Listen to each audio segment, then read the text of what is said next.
വന്ന പോലെൻ ഹൃദയത്തിൽ ഇന്നു കടന്നു വന്നിടണേ. അവരുടെ വീഞ്ഞ് തീർന്നു പോയി എന്ന് പുത്രനോടൊന്നു നീ ചൊല്ലിടണേ. കാനായിൽ വന്ന പോലെൻ ഹൃദയത്തിൽ ഇന്നു കടന്നു വന്നിടണേ. അവരുടെ വീഞ്ഞ് തീർന്നു പോയി എന്ന് പുത്രനോടൊന്നു നീ ചൊല്ലിടണേ.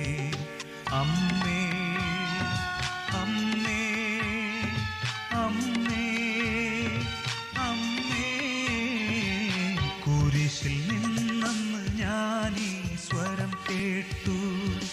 ഇതാണു നിൻ